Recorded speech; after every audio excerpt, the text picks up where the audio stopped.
1020 12시 멈춤 투쟁 목표에 대하여 말씀드리겠습니다. 이번 1020 12시 멈춤 투쟁의 슬로건은 더 이상 참을 수 없다. 15만의 하나된 행동 1020 12시 멈춤으로 정하였으며 12시 멈춤 투쟁을 통해 3대 의제, 5대 과제를 쟁취하고자 합니다. 3대 의제로는 첫째로 차별 철폐, 불평등 해소, 둘째는 노동 존중, 그리고 세 번째로 국민 안전, 사회 공공성 강화입니다. 5대 과제는 첫 번째 의제인 차별 철폐, 불평등 해소에는 헌법이 보장한 국민의 기본권인 정치 기본권과 온전한 노동 기본권 보장, 두 번째 노동 존중에는 임금 수당 현실화 및 보수위원회 강화, 악성 민원 해소, 12시 점심 휴무 쟁취, 공공부문 비정규직 폐지 등 노동 조건 개선과 관련한 과제입니다. 세 번째 국민안전 사회공공성 강화로 코로나19 공공의료 확대 및 보건, 소방 인력 확충과 공적 연금입니다.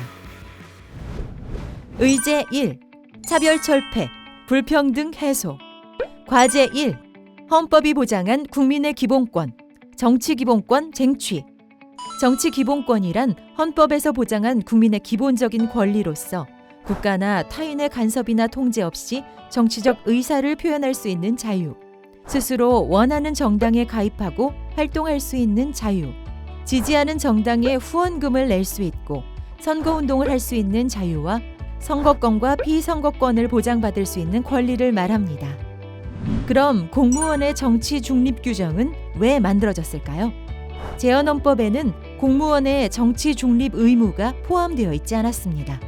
1960년 3월 15일 치러진 정부통령 선거에 대대적으로 동원된 공무원들이 관건 선거, 부정 선거를 자행했다는 것이 밝혀져 이를 방지하기 위하여 그해 6월 15일 3차 개헌을 통해 공무원이 정치권의 압력으로부터 중립성을 보장받고 그 신분을 보호하기 위해 정치 중립 조항이 만들어진 것인데 각종 법률로 공무원의 정치 활동을 전면적으로 박탈하고 있습니다.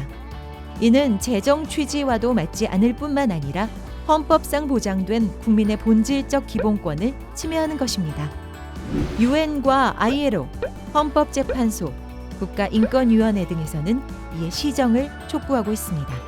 국가인권위원회에 2006년 공무원의 참정권을 과도하게 금지하고 있으니 2011년까지 법을 개정하라는 권고가 있었으며 유엔도 2011년 유엔 인권이사회 총회를 통해 한국 정부에 공무원의 정치적 의사 표현의 자유를 보장하라는 권고를 담은 보고서를 채택하였고 헌법재판소에서도 공무원의 정당 가입을 금지하는 것은 과잉금지 원칙에 위반한다는 일부 위헌 의견과 공무원에게 후원할 방법이 없도록 막는 것은 헌법에 불합치하다는 판결을 하기도 하였습니다. 문재인 대통령도 후보 시절 공무원에게도 정치 기본권이 보장되어야 한다는 약속을 하였고 당선된 후인 2018년 현행 규정은 공무원의 정치적 기본권을 지나치게 제한하는 등 악용되어 온 문제가 있어 직무와 관련 없는 사항에 대해서는 정치 기본권을 보장받아야 한다는 취지의 헌법 개정안을 발의하였습니다. 또한 국가인권위원회는 2019년 2월 25일 구체적으로 국회의장과 인사혁신처장, 행정안전부 장관 등에게 공무원에게 시민으로서의 정치적 자유를 과도하게 제한하지 않도록 관련 법령들을 개정할 것을 권고하였습니다. 조합에서는 입법투쟁과 현장 공동투쟁을 추진하고 있습니다. 먼저 2019년 11월 8일 입직 1년 미만 조합원 671명을 구성하여 행복 추구권 및 정치적 표현의 자유와 평등권 침해를 이유로 권리 구제형 헌법 소원을 청구하고 민형배, 이재정 의원 등과 접촉하여 공직선거법, 정당법 등 공무원의 정치적 자유를 제한하는 7개 법안의 개정안을 발의하였고 지난 10월 13일 국회 입법청원 등록을 시작으로 전 지부를 순회하며 조합원 한 사람 한 사람을 만나 정치 기본권 보장 투쟁에 동참하여 줄 것을 설득하여 11월 4일 청원 등록 23일 만에 10만 청원을 돌파하여 국회에 청원 입법을 발의하였습니다. 향후에는 현장 공동행동을 조직하고 1020 12시 멈춤 투쟁과 2022년 대선 전 대규모 공무원 대회 등 정치권을 압박하는 투쟁을 통하여 대선 후보와 정당의 공약으로 채택될 수 있도록 추진하겠습니다. 과제 2. 온전한 노동기본권 보장. 공무원에게는 일반 노동자와 달리 공무원 노조 특별법을 적용하고 있는데 여기에는 여러 가지 독소 조항이 내포되어 있습니다. 먼저 단결권은 ILO 핵심 협약을 비준하며 6급 이하 공무원으로 제한된 가입 자격의 직급 규정을 삭제하였으나 여전히 다른 공무원의 지휘 감독권을 행사하는 공무원, 인사, 보수, 노동관계 조정 감독, 교정, 수사 등의 업무에 종사하는 공무원 등은 가입할 수 없도록 직무로 인한 가입을 제한하고 있어 실제로는 0.3건에 불과하며 단체 교섭권은 정책 결정, 임명권 행사, 조직 및 정원, 예산 기금의 편성 및 집행 등에 관한 사항은 비교섭 사항으로 법령 조례 또는 예산에 관한 사항은 효력 없는 사항으로 규정하고 있어 실제 교섭할 수 있는 안건의 한계로 0.2건에 불과할 뿐만 아니라 일체의 쟁의 행위 및 정치활동 금지 등 단체 행동권은 원천적으로 차단하고 있습니다. 이를 종합해보면 후하게 평가해도 공무원 노동자는 노동 3권 중 0.5건만 가지고 있다고밖에 볼 수 없습니다. 조합에서는 특별법인 공무원 노조법을 폐지하고 일반 노동자들과 같이 노동조합 및 노동관계 조정법의 적용을 투쟁 목표로 하고 있습니다. 의제 2. 노동 존중. 과제 세 번째는 노동조건 개선입니다. 노동조건 개선 과제는 임금수당 현실화 및 보수위원회 강화와 악성민원 해소, 12시 점심 휴무 쟁취, 공공부문 비정규직 폐지를 담고 있습니다. 임금수당 현실화 및 보수위원회 강화에 대하여 설명드리겠습니다. 공무원 보수위원회는 2008년 대정부 교섭의 산물로 기존에 설치되어 운영 중이던 공무원 보수 민관심의위원회를 해체하고 2019년 3월 5일 인사초 훈령으로 공무원 보수위원회를 설치하여 운영하고 있습니다. 2019년 공무원 보수위원회에서는 2020년 공무원 보수 3% 인상과 정액급식비 2만 원 및 6급 이하 직급보조비 3만 원 인상을 합의하였으나 기재부에서 보수위원회 합의를 무시하고 일방적으로 임금 2.8% 인상과 정액급식비 1만 원 인상만을 반영하고 직급보조비 인상안은 반영하지 않기로 결정하였습니다. 2020년에는 2021년 보수 1.3에서 1.5% 구간 인상과 2019년 합의된 직급보조비와 정액급식비 인상안을 반영키로 합의하였으나 이 또한 기재부의 일방적 결정으로 임금 0.9% 인상, 직급보조비, 정액급식비 인상안 미반영이 결정되었습니다. 기재부의 일방적 결정에 보수위원회의 합의가 묵살당함에 분개하여 보수위원회 참여를 거부하고 2021년 6월 1일부터 세종시 인사처, 행안부, 기재부 등을 상대로 천막농성 투쟁을 전개하였고 7월 12일 투쟁 42일 만에 기재부 담당 부서장과의 면담을 통해 보수위원회 결정을 최대한 존중하겠다는 답변을 받아낸 후 농성 투쟁을 철수하고 보수위원회에 참여하였습니다. 공무원 노조는 2022년 보수 인상에 최소 3% 이상 인상을 요구하였고 정부는 1.9에서 2.2% 구간 인상안을 제시하였습니다. 결정 시한이 임박하여도 합의에 이르지 못하자 민간 위원들의 정부안에 대한 표결 요청이 있었고 이에 동의하지 못한 노조 대표단은 합의 결렬을 선언하고 퇴장하였습니다. 공무원 노조 대표단이 참석하지 않는 가운데 표결하여 정부안으로 확정하고 2019년 합의한 직급보조비와 정액급식비 인상안이 기재부로 제출되었으나 이마저도 기재부의 칼질로 난도당하여 고작 임금 1.4% 인상안만 국무회의에 상정되었습니다. 공무원 노조는 공무원 보수위원회의 올바른 운영과 기재부의 일방적 난도질을 방지하기 위하여 공무원 보수위원회를 국무총리 산하 위원회로 격상시키고 기재부의 참여를 강제하는 것을 목표로 투쟁하고 있습니다. 과제 세 번째 주요 내용 중 악성민원 해소책 마련 투쟁입니다. 행안부에 보고된 악성민원은 2018년 34,483건, 2019년에는 38,054건이며 2020년은 4만 건이 넘을 것으로 예상하고 있습니다. 정부에서는 매년 민원행정 제도 개선 기본 지침을 내려보내고 있지만 일선 현장은 지침에 맞는 안전요원 배치 및 시설 설치 등이 지켜지지 않고 있어 민원을 담당하는 공무원들은 폭언, 폭행 등 악성 민원에 고스란히 노출되어 있고 이를 이기지 못한 일부 공무원들은 극단적인 선택으로까지 내몰리고 있습니다. 최근 5년 통계를 보면 공무원이 입직한 지 5년 미만 공무원 28,934명이 공직을 떠났으며 2019년 한 해에만도 5년 미만 공무원 6,664명, 1년 미만 공무원 1,769명이 공직을 떠났습니다. 경향신문에서 임용 1년 내 퇴직 공무원 1,769명을 인터뷰하였는데 이들은 공통적으로 민원 응대의 어려움을 꼽았으며 특히 민원인의 폭력과 욕설 등으로부터 제대로 된 보호를 받지 못했다고 답하였습니다. 공무원 노조는 이에 개선을 위하여 지난 5월 27일 악성 민원에 대한 공무원 등의 보호 및 지원에 관한 조례 표준안을 작성 배포하여 각 기관에 조례로 제정될 수 있도록 하고 있으며 국회 이해식, 당듣구, 이형석 의원실 면담을 통해 민원 처리에 관한 법률 개정안과 공무원법 개정안을 발의하였습니다. 과제 세 번째 주요 내용 중 12시 점심 휴무 쟁취입니다.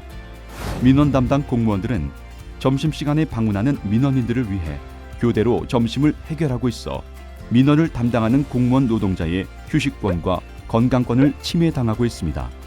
이제 거의 모든 민원 업무를 온라인으로 처리할 수 있어 민원 담당 공무원도 안정적인 점심 휴식을 보장받아야 한다는 공감대가 확산되고 있습니다. 지난 7월 1일 광주광역시의 모든 지자체가 점심 휴무 시행 등 전국 13개 지자체에서는 이미 점심 휴무를 시행하고 있으며 부분 시행과 시범 운영을 통해 이를 도입하는 지자체가 상당수 있으며 그 수 또한 늘고 있습니다. 공무원 노조는 10월 20일 전 지자체 점심 휴무 시범 실시와 휴게 시간은 배려가 아닌 권리이며 안정적인 점심시간 보장이 더 나은 공공행정을 위한 투자라는 인식을 전파하는 등 전 지부 전 조합원이 12시 점심 휴무를 보장받을 수 있는 투쟁을 지속 전개하도록 하겠습니다. 과제 세 번째 주요 내용 중 공공부문 비정규직 폐지입니다. 2019년 12월 31일 기준 공공부문 비정규직은 41만 5천 명이며 이 중 상시 지속 업무를 담당하는 인원도 31만 5천 명에 달합니다. 이 중 정부 방침에 따라 정규직으로 전환 결정을 받은 인원은 19만 3천 명으로 총 인원의 46.5%, 상시 지속 업무만 보더라도 61.2%에 그치는 숫자입니다. 공무원 노조는 기간제, 파견 용역에 종사하는 비정규직 폐지뿐만 아니라 임기제, 시선제 등 내부 분열과 갈등을 초래하는 제도를 폐지하고 모두가 일반직으로 확충되는 것을 목표로 투쟁하고 있습니다. 의제 3. 국민안전, 사회공공성 강화. 과제 4. 코로나19 공공의료 확대 및 보건 소방인력 확충. 2018년 우리나라 공공의료기관은 총 224개로 병원급 이상 의료기관 중 공공의료기관의 비중은 5.7%로 OECD 국가 중 최하위에 있으며 공공의료기관 병상수는 63,924개로 2017년에 비해서도 461개가 감소하였고 전체 병상수의 10%에 그쳐 이 또한 OECD 국가 중 최하위입니다. 2020년 코로나 전담병원 운영에 있어 이 10%의 병상수로 감염병 전담병원의 90.9%를 구성하였고 코로나 입원 환자의 81.7%를 진료하였습니다. 보건소 공무원의 휴직 사직 현황과 정신건강지수를 살펴보면 2020년 사직 공무원은 468명으로 직전 3년 평균 311명에 비해 50.4%가 증가하였고 휴직은 1,737명으로 직전 3년 평균 1,243명에 비해 39.7%가 증가하였습니다. 정신건강 상태를 살펴보면 보건소 공무원의 33.4%가 우울 위험군으로 일반 국민 18.1%에 비해 15.3%나 높으며 극단적인 선택을 생각한 경험도 20% 가까이 이르고 있습니다. 공무원 노조는 공공병상 30% 이상 확보와 보건의료 인력 확충, 공공병원 국가책임 전면 확대, 그리고 보건소 정규 인력 확충과 전담 부서 신설 및 노동조건 개선을 목표로 투쟁하고 있습니다. 공무원 노조법 개정으로 2021년 7월 6일부터 소방공무원도 노동조합 활동이 가능하게 되었습니다. 공무원 노조는 7월 6일 전국에서 모인 소방공무원 노동조합 대표 50여 명과 전국 공무원 노동조합 소방본부 출범 기자회견을 갖고 활동에 들어갔으며 2021년 8월 말 현재 1만 100여 명의 조합원이 가입하여 활동하고 있습니다. 전국 소방공무원의 정원은 6만 986명이며 현원은 5만 6,811명으로 정원 대비 93.15%에 불과합니다. 정부와 현장 인력 19,000명을 증원키로 하였으나 제도가 바뀌어 출동 실적에 따른 정원 배정과 사무 인력 배치 등으로 현장의 어려움은 해소되지 않고 있습니다. 공무원 노조는 소방 공무원의 주 40시간 근무제 도입과 이를 위한 인력 3만 6천 명 확충을 목표로 투쟁하고 있습니다. 과제 5.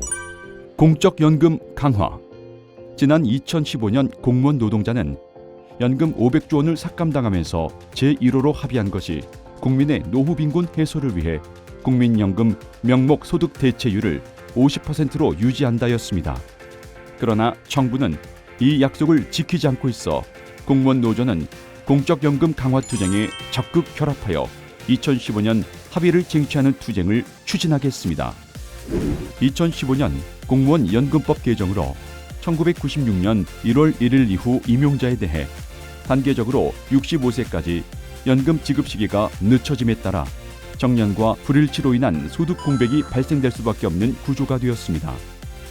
당장 내년 2022년만 보더라도 1691명이 이에 해당되며 2032년까지 보면 전체 10만 3,478명이 이에 해당됩니다.